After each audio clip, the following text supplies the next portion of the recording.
News 18 বাংলায় আপনাদের স্বাগত। বাগডোগরায় দম্পতির রহস্য মৃত্যু, ক্যাটারিং ব্যবসায়ীর রক্তাক্ত দেহ উদ্ধার ব্যবসায়ীর স্ত্রীরও। ধারালো অস্ত্র দিয়ে কুপিয়ে খুন করা হয়েছে দম্পতিকে, এমনই অনুমান। নিহত অজয় কুশওয়া এবং মিনা কুশওয়া। গতকাল গভীর রাতে বাড়িতেই খুনের কারণ খতিয়ে দেখছে পুলিশ। ঘটনাস্থলে স্লিপার ডগ।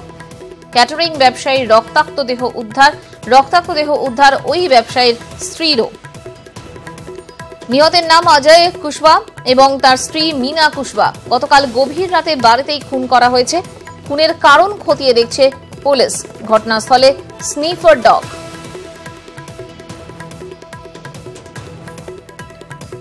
টেলিফোনে রয়েছেন আমাদের প্রতিনিধি পার্থপ্রতিম সরকার।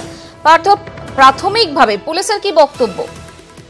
হ্যাঁ, তোমাকে জানিয়ে রাখি যে এই ক্যাটারিং ব্যবসায়ী গতকাল লাগোয়া বিহারে একটি ক্যাটারিং এর কাজ ছিল এবং রাত 11টা অবধি তার যে কর্মীরা রয়েছে তাদের সঙ্গে নিয়মিত যোগাযোগ হয়েছে এবং ক্যাটারিং এর কাজ ছেড়ে যখন তার কর্মীরা এই বাড়িতে আসে তখন গভীর রাত, সে সময় দেখেছে তারা ক্যাটারিং মালিকের বাড়ির দরজা খোলা রয়েছে এবং রক্তাক্ত অবস্থায় ক্যাটারিং এর মালিক এবং তার দুজনই পড়ে রয়েছে বিছানার মধ্যে এবং চারদিকে রক্ত।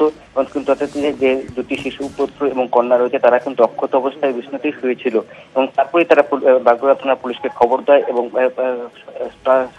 সঙ্গে সঙ্গে বাগডোগরা থানার পুলিশ ঘটনাস্থলে পৌঁছায় এবং এখনো পর্যন্ত কিন্তু কি কারণে খুন, পুরনো শত্রুতার নাকি অন্য কোনো কারণ লুকিয়ে রয়েছে সেটাই কিন্তু এখন উদ্ধার করার চেষ্টা করছে। খুন করাই যে হয়েছে সেটা কিভাবে নিশ্চিত হচ্ছে পুলিশ? কেন তাদের মাথায় কিন্তু গুরুতর আঘাত রয়েছে, ধারালো অস্ত্র দিয়ে আঘাত করা রয়েছে, এটা কিন্তু পুলিশ প্রাথমিকভাবে দেখতে পেরেছে এবং ওই বাড়িতে যে চারতলা বাড়ি সেই বাড়িতে কিন্তু আর অন্য কেউ ছিল না এবং তাহলে কারা বাইরের থেকে এসেছিল বা তারা সংখ্যায় কতজন ছিল সেটাই বের করার চেষ্টা করছে পুলিশ। এবং আজ সকালে সেখানে স্নিপার ডগ নিয়ে যাওয়া হয় এবং আশপাশ এলাকায় স্নিপার ডগ দিয়ে তদন্ত শুরু করেছে শিলিগুড়ি মেট্রোপলিটন থানার পুলিশ।